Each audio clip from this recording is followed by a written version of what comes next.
반갑습니다. 떡국 많이 드셨어요?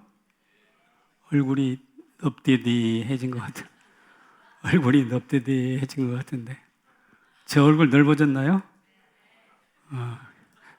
이것은 떡국 때문이 아니라 은혜살이라고 그래요. 그래서 오늘 출타하신 성도들이 많을 텐데 또 여전히 자리가 그득하십니다. 감사하고. 김세영, 세영이 오랜만이야. 세종에서 왔어요. 세종. 복이 있을지어다.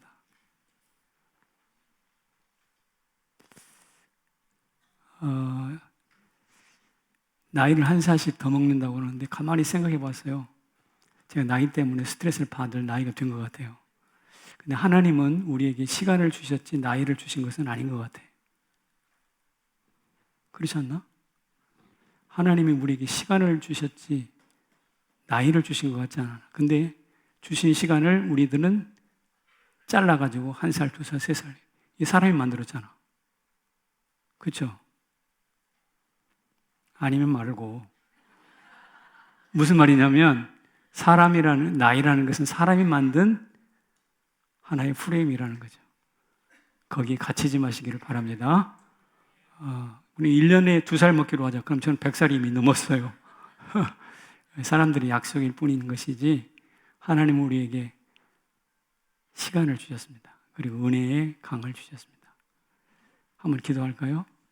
하나님 아버지, 은혜의 강을 주시고 시간의 흐름을 주셔서 그 속에서도 여전히 하나님을 경험할 수 있게 해주신 것을 감사를 드립니다. 주여, 우리의 일용할 양식 가운데 역사하시는 하나님, 우리를 먹이시는 하나님을 높이고 경배하기를 원합니다. 특별히 하나님께서 11조와 감사헌금과 주일헌금, 선교, 구제, 장학, 건축헌금에 이르기까지 각종 제목을 따라 올려드리는 그 소원들을 주께서 긍휼히 여기시고 복되게 여기시고 아름답게 여겨 주시옵소서. 그래서 하늘의 신령한 복을 내려 주시고 세상 누구도 흔들지 못하도록 지켜주시고 스스로는 무너지지 않도록 주의 영을 부어 주시옵소서. 가족들이 모였습니다. 모인 그곳에 함께 성령 주 성삼위일체에 임재하여 주셔서 저들이 모든 대화와 만남이 예배가 되게 하여 주시옵고 생수의 강이 넘치는 가정들 다 되게 하여 주시옵소서. 예수님의 이름으로 축복하며 기도합니다. 아멘. 오늘은 경외와 경영에 대한 말씀을 좀 나누려고 합니다. 경영이란 말처럼 인기 있는 말이 없어, 세상에서. 그리고 세상에는 자기 관리를 잘하는 경영에 능수능란한 사람들이 참 많습니다. 자기 경영자. 또 하나님을 잘 믿는 사람들도 참 많이 있습니다. 우리는 그들을 일컬어서 좋은 경외자라고 부릅니다. 자기 관리 잘하는 경영자, 하나님 잘 믿는 경외자. 이 둘 중에 하나를 선택해야 한다면 어떻게 하시겠습니까? 어느 쪽이세요? 우리 안 집사님? 정답을 이미 알고 있었군요. 하나님 잘 믿는 경외자가 되고 싶다. 저 양반은 회사 경영 위치에 있는 사람이기 때문에 속으로 사실 고민이 될 거예요. 말은 대답은 그렇게 하긴 했지만 그러면 경영이 불필요한 건가? 목사님은 왜 이렇게 쓸데없는 질문을 하실까? 라는 생각을 하실 수도 있어요. 그러나 제 경험에 의하면 자기 경영과 하나님의 경외가 충돌하는 경우들이 참 많습니다. 자기 관리 잘하는 사람들이 우등생 되죠. 그런 사람들이 하나님 잘 믿기가 쉽지 않습니다. 반면에 하나님을 잘 믿고 시간만 내면 기도 많이 하고 교회 와서 봉사하는 사람들이 있습니다. 참 좋은 일이죠. 경외자입니다. 그런데 그 사람의 내면을 살펴보면 자기 관리가 부실하는 수가 많습니다. 인간은요, 전쟁과 질병, 위기를 만나면 운명을 탓합니다. 자기 탓 아니고 세상 탓, 운명 탓인데, 경제가 풀려서 자기가 뭔가 능력을 발휘할 무대가 마련되면 자기 개발에 열중하고 자기에 집중하는 습관이 있습니다. 하지만 제가 볼 때 운명론과 자기 개발에 집중해서 해답을 찾은 예가 거의 없습니다. 이 두 가지가 서로 상보적 관계가 있긴 하지만 어떨 때는 서로 선택해야 하고 충돌해서 선택해야 될 때가 있다는 것이죠. 그래서 오늘은 하나님 경외와 자기 경영이 어떻게 다른지를 한번 살펴보려고 합니다. 자, 어떻게 다를까요? 제가 4가지로 정리를 한번 해볼 테니까 한번 들어보세요. 첫째는 경외와 경영이 차원이 다릅니다. 이게 무슨 말이냐면 경영은 땅에 속한 인간의 일이고 경외는 하늘에 속한 하나님의 일이에요.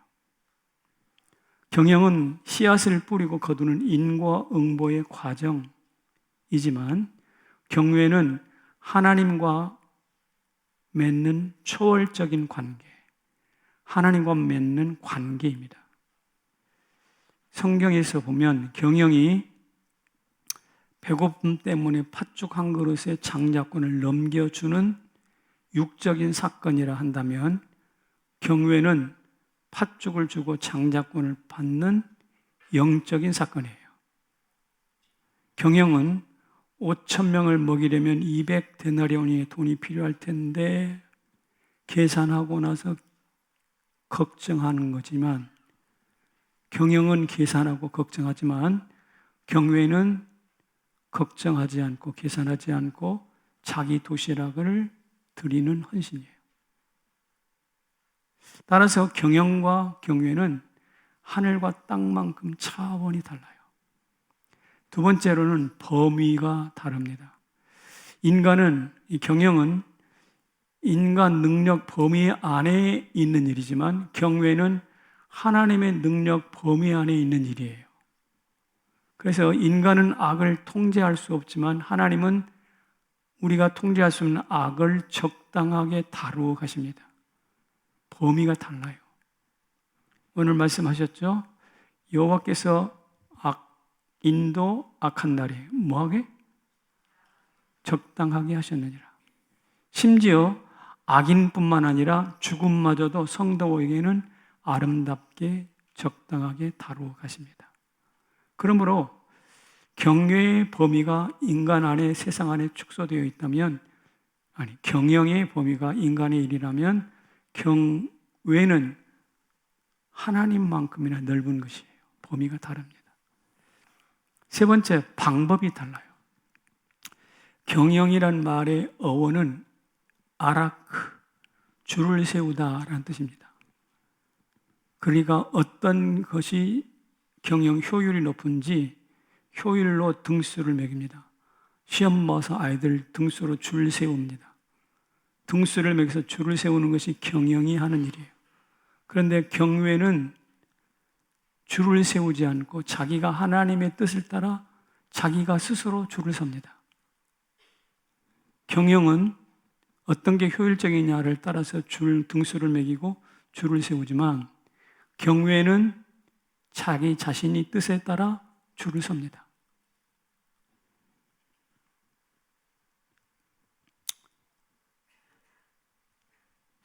누가 나를 위하여 갈꼬라고 했을 때 이사야가 나를 보내소서 내가 여기 있습니다 라고 손을 들고 줄을 섰어요. 맞죠? 갈렙은 이 산지를 내게 주소서라고 말하면서 아무도 나서지 않는 아낙 자손의 땅을 정복하겠다고 손을 들었어요. 줄을 섰어요. 방법이 달라요. 경영은 줄을 세우지만 경외는 스스로 하나님의 뜻을 파악하고 줄을 섭니다. 2024년도 어디에 줄을 서야 할지 분별하시기 바랍니다. 그리고 그 사람을 통해서 역사가 바뀌는 거예요. 마지막으로는 효과가 달라요. 경영과 경외의 효과가 달라요. 성경 구절 한번 읽어봐 주시겠습니까? 교만한 자를 여호와께서 미워하시나니 피차 손을 잡을지라도 벌을 면하지 못하리라. 교만한 자들이 아무리 저희들끼리 피차 손을 잡고 작당하라고 음모를 꾸민다 하더라도 하나님의 징계를 피할 수가 없다는 거예요. 이게 바로 경영의 효과입니다. 그러나 다음 성경 구절이에요. 같이 읽습니다. 시작. 사람의 행위가 여호와를 기쁘시게 하면 그 사람의 원수라도 더불어 화목하게 하시느니라. 하나님을 경외하는 사람이 있으면 하나님이 그를 통치하시기 때문에 원수마저도 더불어 화목하게 된다는 거예요. 그러니까 경영자는 피차 작당하고 입을 맞춰도 미움받고, 하나님 경외하는 사람은 원수마저도 와서 화목하게 만드는 이상한 일이 나타나는 거예요. 이것을 제가 이렇게 표현해 볼게요. 경영은 그래서 온실 속에서 화초를 기르는 인간의 일이라고 한다면, 경영이 온실 속에서 화초를 기르는 인간의 일이라고 한다면, 경외는 봄이 하나님의 지세를 따라 온 생명의 뜰학에서 화초들을 기르는 전 지구적 사건이에요. 경영이 온실 속에 제한된 일이라면, 경외는 온 봄의 뜰학 들판에 다 공통으로 적용되는 사건이라 이 말이죠.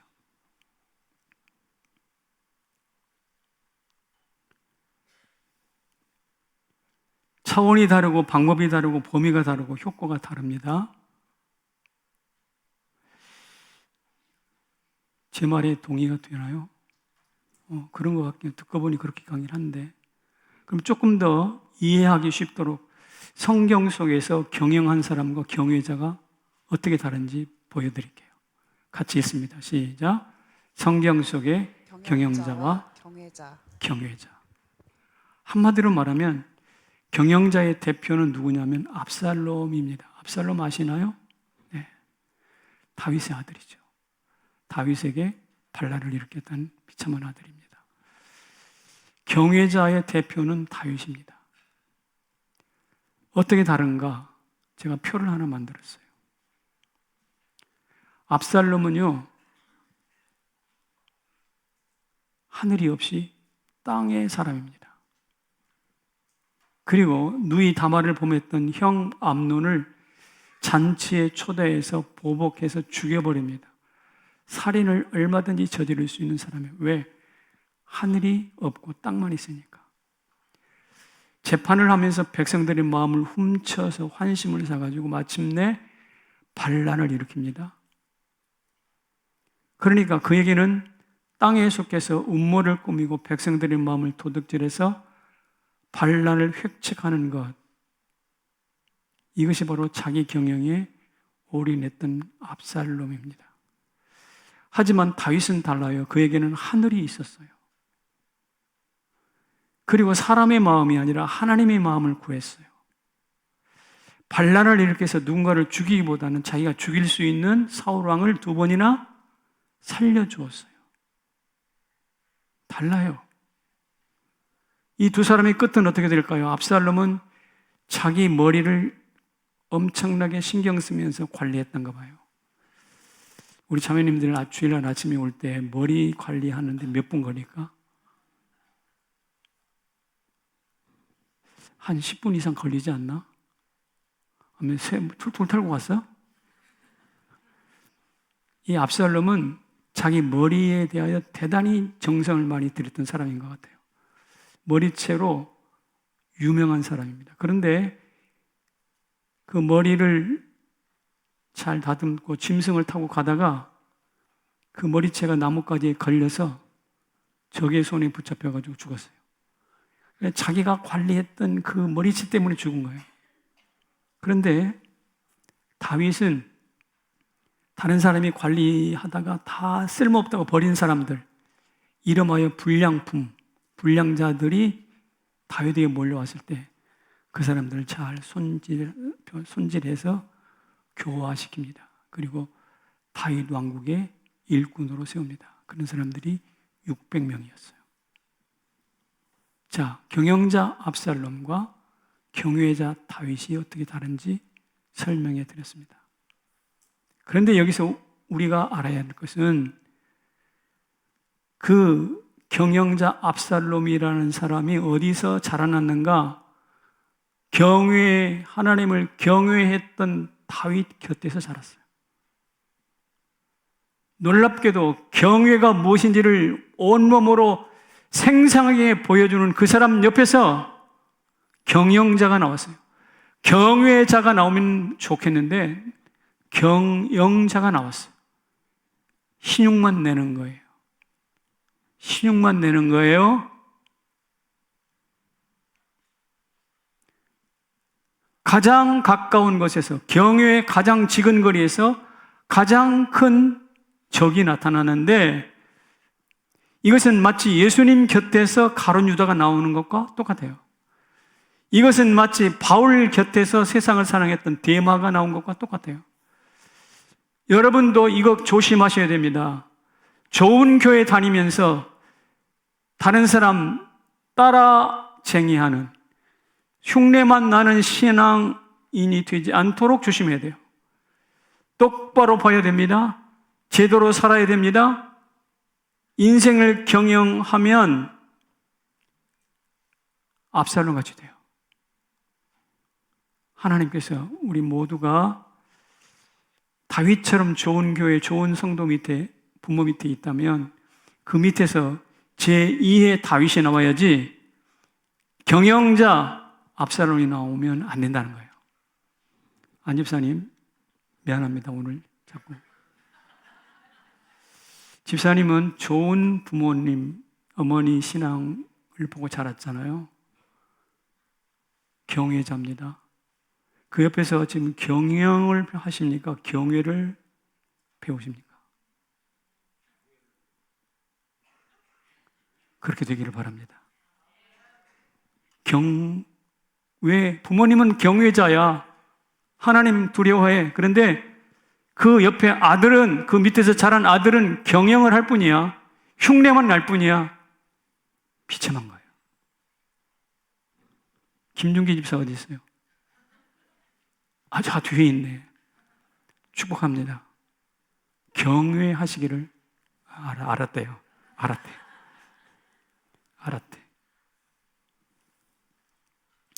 그런데 이것을 거꾸로 하는 사람이 너무나 많다는 것입니다. 같이 읽어볼게요. 시작. 영리, 사람을 경외하고 하나님을 경영하려 드는 거예요. 이게 문제입니다. 로마서 1장 26절, 부끄러운 욕심에 내어 버려두셨으니 여자들도 순리대로 쓸 것을 바꾸어 영리로 쓰며, 그러니까 인생을 거꾸로 산다는 거예요.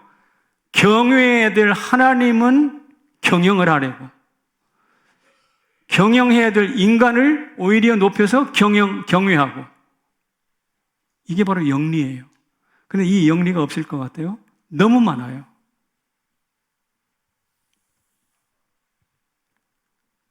내가 기도했는데 응답이 없다 그러면 하나님 뭐 하십니까? 하나님께 바로 화를 냅니다. 그리고 자기 뜻대로 되지 않으면 하나님을 부인해 버리는 수도 참 많잖아요.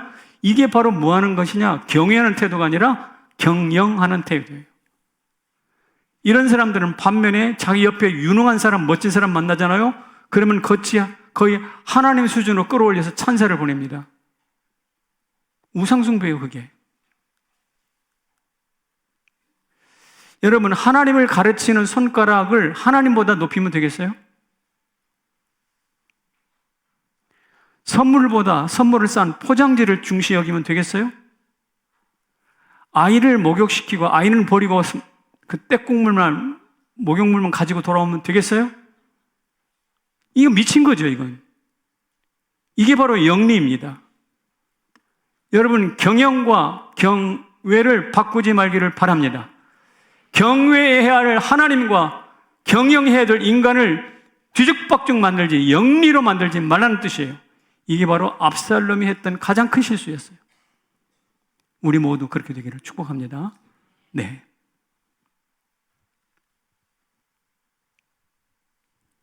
지금도 성도들을 성적으로 학대하고 자신을 예수라고 말하는 미친 인간들이 있습니다. 대표적인 하나님을 경영하고 인간을 경외하려는 사람들이에요. 영리의 대명사들입니다. 하나님을 경외한다는 목사들도 CEO 냄새가 나는 경우들이 많아요. 왜 그럴까요? 교회를, 성도들을 경영하기 때문에 그래요. 영리입니다. 이 설교를 준비하면서 저도 저 자신을 돌아보았어요. 나는 우리 성남제일 주식회사 CEO가 아닌가? 망하는 일이에요. 우리 교회가 그렇게 되지 않기를 바랍니다. 다음 리더십이 올 텐데 그 리더십도 경외자가 되기를 바랍니다. 여러분, 흑인 배우 중에 덴젤 워싱턴이라는 사람을 기억나요? 네, 덴젤 워싱턴. 근데 그 사람은 잠자기 전에 자기가 신었던 슬리퍼를 침대 밑에다가 훅 던져놓는데, 이상한 일이죠? 왜 그럴까? 아침에 일어나서 그 슬리퍼를 다시 꺼내야 되잖아요. 그렇죠? 꺼낼 때 무릎을 꿇게 되잖아요. 침대 밑이니까. 무릎을 꿇으면서 그때 하나님 앞에 기도한다는 거예요. 그렇지 않으면 기도할 기회가 없어. 그러니까 슬리퍼를 꺼낼 수밖에 없는 그 상황을 만들어 놓고 그때 슬리퍼 꺼내는 김에 하나님 앞에 무릎을 꿇고 기도하는 거예요. 오늘부터 여러분의 가정에 슬리퍼가 던져지기를 바랍니다. 참 마음이 예쁘잖아요. 그러니까 자기는 하나님을 경외하는 사람이지 인간 삶을 경영하는 사람이 되고 싶지 않다는 거예요. 그가 유명한 대학 졸업식에서 이렇게 말했습니다. 하나님을 뭐하라? 우선하라. 그가 삶을 지도하신다. 오늘 본문에 있는 말씀이에요. DTS 때 넥타이를 어떤 넥타이 맬까요? 구두 어떤 구두를 신을까요? 이렇게 묻는다고 강의를 들은 적이 있을 거예요. 세상 사람들은 비웃습니다. 멍청한 짓이다, 저거. 아니, 하나님이 우리한테 이성을 주셨다며요. 그러면 그 이성을 동원해서 잘 분별해가지고 좋은 거 선택하면 되는 것이지, 꼭 그걸 하나님 앞에 일일이 물어봐? 하나님이 얼마나 바쁜 분인데 불편하겠냐? 왜 하나님 괴롭게 뭐 이렇게 우스갯소리로 비웃는 사람이 있습니다. 그런데 그 말 하는 사람이 이런 짓을 합니다. 여보, 오늘 넥타이 뭐 맬까? 여보, 오늘 넥타이 뭐 맬까? 자기 아내한테는 물어봐.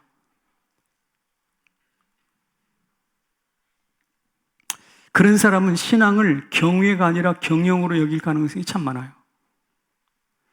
착용할 넥타이와 구두를 하나님께 묻는 것과 덴젤 워싱턴이 슬리퍼를 침대 밑으로 던져 넣는 것과 같은 행위입니다. 왜? 그 행위를 통해서 무엇을 배우느냐? 하나님의 경영을 경외를 배우겠다는 거예요. 왜냐하면 하나님의 경외를 배우면 하나님의 능력이, 살아있는 능력이, 지혜가 나의 것이 됩니다.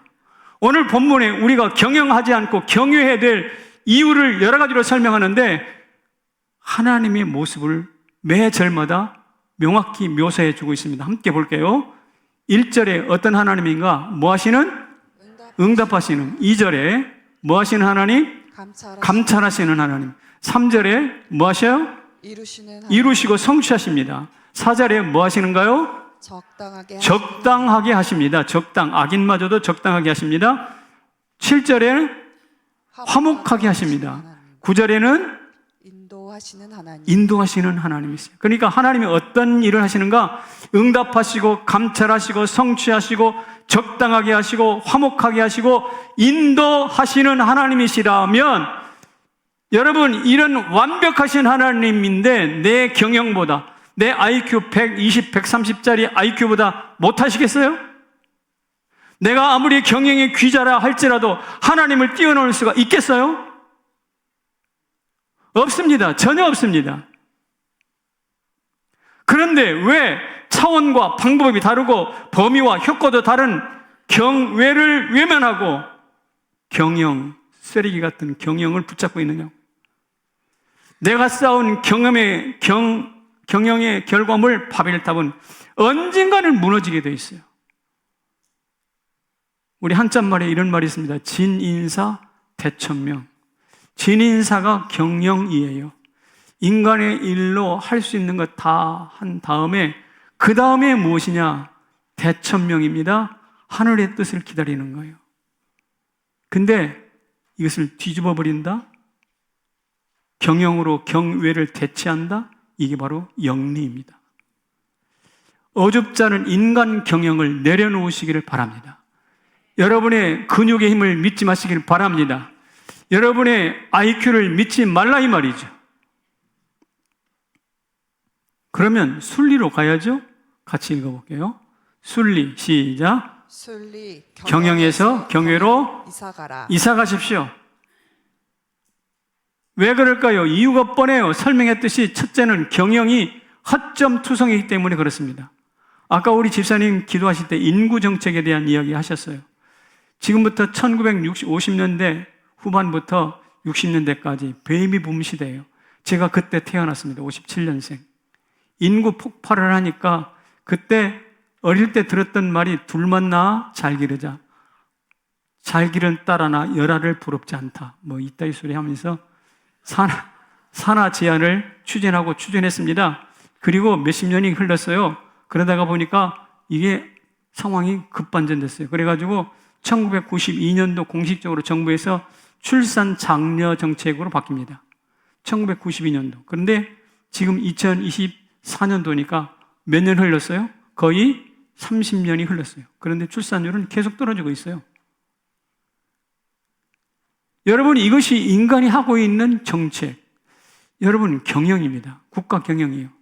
허점투성이에요. 근데 문제는 이 한반도에 가장 적정 인구가 몇만 명인지에 대하여 연구한 글은 한 번도 내가 본 적이 없어요. 제가 학자는 아니지만 면밀하게 신문을 보더라도 우리 한반도의 국가 경영과 국방을 위해서 대체로 이런 수준의 인구는 필요하다라고 발표한 글은 제가 못 봤다니까. 그런 걸 있으면 나한테 가르쳐줘. 그러면서 인구가 뭐 준다, 낮다, 높다, 낮다. 인간 경영이 하는 허점이에요. 여러분, 이번에 러시아와 우크라이나 전쟁만 보세요. 전쟁 초기에 유럽이 러시아의 에너지를 수입했던 것을 중단했어요. 사람들이 말했습니다. 이제 러시아는 석유 못 팔아먹으니까 경제가 침체할 것이다. 그런데 웬걸? 작년에 2.8%가 성장했어요. 그래서 신문 기사가 속으로 푸틴이 웃고 있다는 말이야. 지금 굉장히 경제가 어려워질 줄 알았는데 그러지 않다는 것입니다. 그런데 놀랍게도 그 경제의 성장 2.8%의 속내를 들여다보니까 전쟁 물자를 생산하느라고 활성화된 거예요. 그러니까 그것은 산업 생산이 아니라 전쟁 물자의 생산입니다. 눈속임이죠? 전쟁 때문에 공경이 빠질까라는 것이 사실상은 경제의 예측상 빗나간 것입니다. 그래서 이런 말도 가능해요. 경제가 계속 호황하려면 전쟁을 계속하라. 이게 논리적으로 가능한 이야기라고. 이것이 바로 인간의 경영, 국가 경영이 가지고 있는 허점이거든요. 그래서 경영에서 경외로 이사가라는 뜻이에요. 그러다면 경외는 강점이 있습니다. 예를 들어 볼까요? 아브라함이 친척 본토 아비집을 떠났습니다. 그런데 가다 보니 그랄에 가서 아내를 누이라고 속입니다. 왜? 자기 목숨이 날아갈 것 같아서. 그러다가 여종이라는 하갈을 몸을 통해서 이스마엘을 낳습니다. 이 모든 것이 하나님의 경외 행위가 아니라 인간적으로 볼 때 선택했던 경영의 결과물이에요. 그러니까 친척 본토 아버지 집을 떠나서 경영에서 떠나갔지만 실제로 경영자로 살았어요. 그러다 나중에 창세기 22장쯤에 가서야 드디어 정신 차립니다. 그리고 다 같이 읽어볼게요. 시작. 독자까지도 내게 아끼지 아니하였으니 이제야 내가 하나님을 경외하는 줄을 아노라. 독자 이삭을 드리고 난 다음에야 드디어 하나님께서 말씀하십니다. 이제야 네가 나를 경외하는 줄 알겠다. 그러니까 경외는 언제부터 가능했냐? 창세기 22장부터 가능한 것이죠. 인생 경영자로서 몸종을 통해서 아들을 낳고 별 생짓을 다 하다가 드디어 얻은 이삭마저도 하나님께 드리는 경외의 자로 바뀌는 거예요. 그리고 믿음의 조상으로 우뚝 섭니다. 실패투성이한 인간 경영과 하나님 경외자가 최종적으로 어떤 자리에 흘러가는지를 여러분 설명드렸습니다. 이렇다면 우리가 경영에서 경외로 이사 가야 할 이유가 충분하지 않아요? 묻겠습니다. 여러분들은 경영자로 살겠습니까? 경외자로 사시겠습니까? 경외자로 사시기를 축복합니다. 여러분들이 경외자로 살아간다면 하나님이 책임지세요. 복을 주세요. 성경에서 경외자로 살아간 사람들을 제가 추적해 봤어요. 첫째는 유대 산파 이야기입니다. 출애굽기 가보면 바로가 산파들에게 아이들 남자아이는 다 죽이라고 그랬잖아요. 그랬을 때 읽어봅시다. 시작. 산파들은 하나님을 경외하였으므로 하나님이 그들의 집안을 흥왕하게 하신지라. 여러분, 산파들이 왕의 근엄한 명령을 받았어요. 아이를 죽여야 마땅합니다. 그런데 안 죽여요. 살려줘요. 왜? 하나님을 뭐 했대? 경외했기 때문에. 그랬더니 하나님 경외한 그 산파들에게 하나님이 뭐 했더라? 그들의 집안을 흥왕케 하셨더라. 경외자가 누리는 흥왕입니다. 경영이 가져오는 번성은 있겠죠. 그러나 그보다 더 강력한 것이 무엇이냐? 경외가 주는 흥왕함입니다.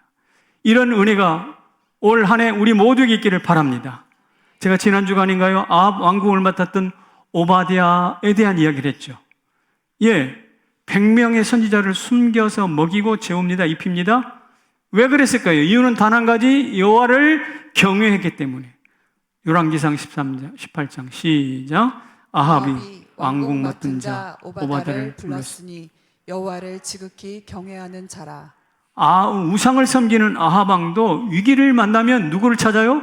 하나님을 경외하는 오바댜를 찾아요. 발각되면 목이 10개라도 부족하지만 포기하지 않아요.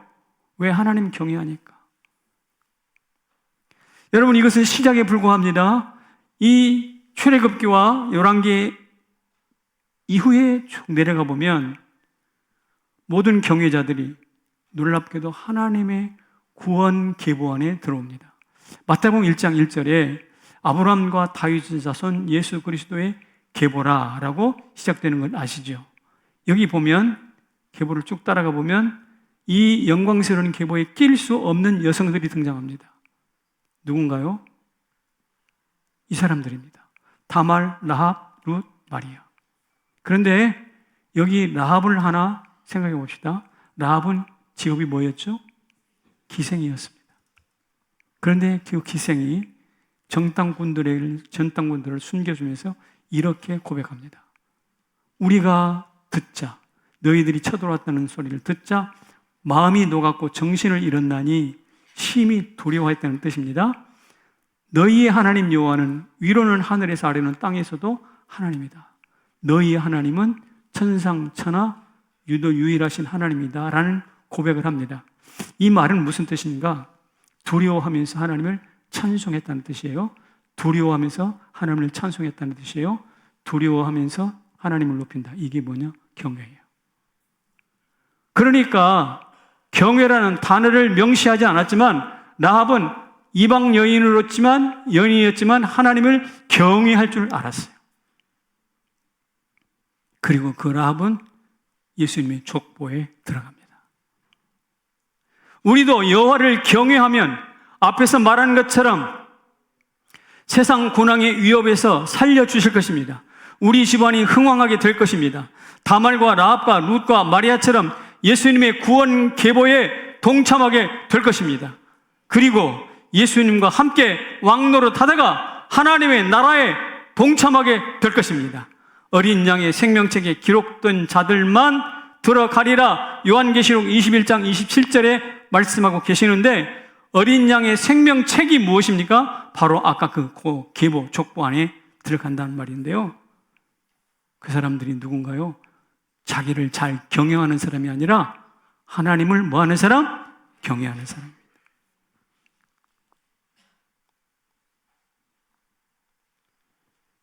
정리해 봅시다. 경영이 필요 없다는 얘기 아닙니다. 그러나 경영에 빠져서 경외를 잃어버리면 큰일 납니다. 경영에서 경외로 이사 가시길 바랍니다.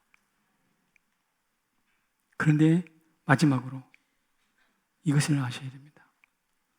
경외는 무엇으로? 순종으로 완성됩니다. 경외를 생각할 때 항상 제 머리에 떠오르는 한 인물이 있는데 노아입니다. 제가 전에도 한번 말씀드렸지만 노아는 경외함으로 방주를 준비하여 이 믿음으로 노아는 방주를 만들었다고 생각하는데 더 구체적으로 말하면 그 믿음이 어떤 믿음이냐? 경외하는 믿음이에요.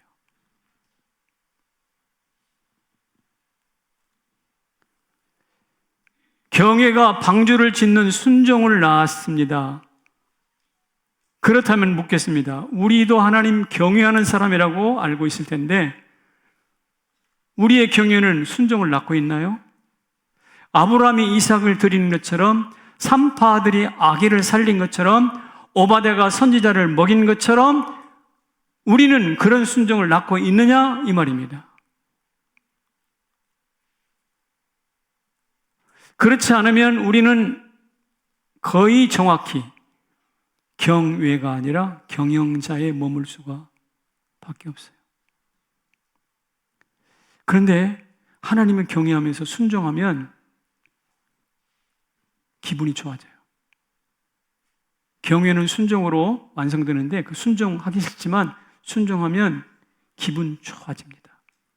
경외해 본 사람은 알아요. 순종해 본 사람은 알아요. 순종 안 하면 찝찝합니다. 주일날 골프 가방 메고 딴 데 가 본 적 있죠? 미안합니다. 상처받지 마세요. 그런 사람 있죠? 그때 기분이 어때요? 불편하죠. 불편합니다. 경험자 이야기입니다. 대단히 불편합니다. 제가 비가 오고 영하 15도로 떨어질 때 산책하기가 싫다고 이야기했죠. 그때 친구 주님 앞에 묻습니다. 주님 꼭 가야 됩니까? 그러면 주께서 말씀하십니다. 얘야, 내가 산책은 보약이라 하지 아니하였던가? 산책은 보약이라고 하지 아니하였던가? 네, 알겠습니다. 가겠습니다. 하고 순종하고 탄천에 가보면요. 아무도 없어. 날씨가 추우니까. 비가 오니까 아무도 없어. 저하고 저희 집사람하고 둘만 나와요. 하나님 말씀하시죠? 내가 싹 비워뒀다. 너희 둘을 위해서. 마음껏 즐겨라. 그리고 산책을 하는데 바람이 불잖아요. 바람이 부는데 거기 철새들이 앉아 있거든요. 철새들이 바람이 불어오는 방향으로 다 시선을 모으고 있어요. 동쪽에서 바람 부는데 이게 서쪽 바라보고 있는 새는 한 마리도 없어. 제가 바라보면서 야, 저기 뭘까? 하나님이 저한테 말씀하세요. 야야, 너는 인생의 바람이 불 때 저 새들처럼 나를 주목하냐? 충격이에요, 충격. 아, 이거 가르치려고 지금 저 이 추운데 저를 탄천으로 불러내신 겁니까? 이런 생각을 할 만큼. 순종해보세요. 기분 좋아집니다. 깨닫습니다. 순종하라니까 아멘 소리가 쏙 들어가 버렸어요. 아니, 기분 좋으라고 다른 거 엉뚱한 거 할 필요 없어. 게임 할 필요 없다니까. 순종해보라니까. 두 번째로, 결정장애가 사라져요. 오늘 아침에 제가 넥타임 할 때 이 설교를 준비하고 왔는데 하나님께 물었을까요? 안 물었을까요? 저 물었어요. 하나님 어떤 게 물을까요? 저 청색이다. 이겁니다. 제가 이 넥타이를 매면서 하나님 이게 30년이나 된 건데요. 30년 된 거거든요. 주님께서 하신 말씀이 야, 30년짜리를 새 것처럼 매봐. 그게 진짜 실력이야. 여러분, 우리 교회 50년 됐어요. 이 교회를 새로운 교회, 신선한 교회로 생각하고 나가봐. 그게 진짜 실력이야. 누구든지 잘 지어놓은 교회, 멋진 교회 쫓아가가지고 그 교회 섬기는 거 누구나 다 할 수 있어요. 여러분, 매사 하나하나가 하나님께 묻고 순종하면 우리를 찌르고 들어오는 교훈이라니까요. 교훈이에요. 좌로 갈까 우로 갈까 어디로 갈지 여러분 결정장애는 순종하면 사라져요. 할렐루야. 마지막에는 기대가 커집니다. 어떻게 제 아들 녀석하고 앉아서 이야기하는데 YM 선교팀으로 요르단 암만에서 선교를 했던 것을 간증으로 이야기를 하더라고요. 요르단 수도 암만에 갔는데 숙소를 빌려가지고 가정집을 빌려서 숙소를 삼았어요. 근데 거기는 국가에서 하루에 쓸 양 물을 물탱크에 채워준대요. 근데 그 가정집에 4인이 있을 가정에 8명이 들어가 사니까 물이 떨어질 거 아니야.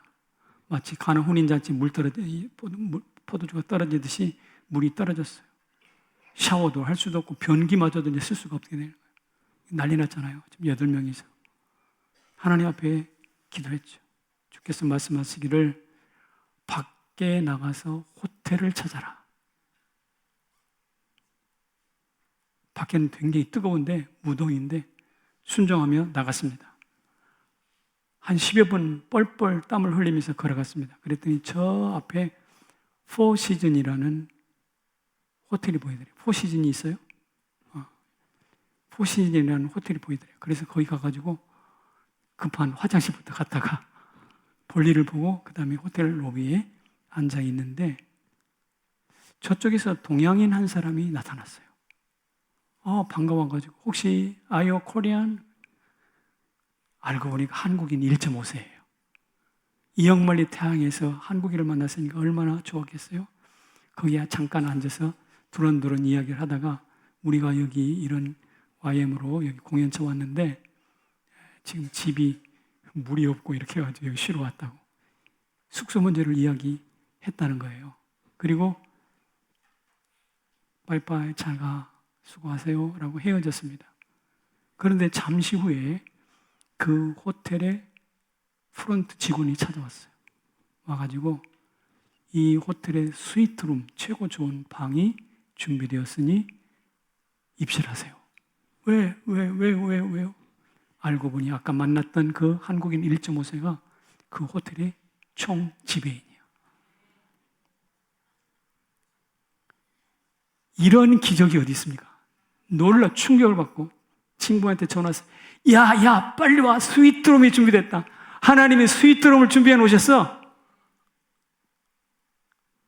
그리고 그 모든 멤버들이 스위트룸을 누리면서 이렇게 고백합니다.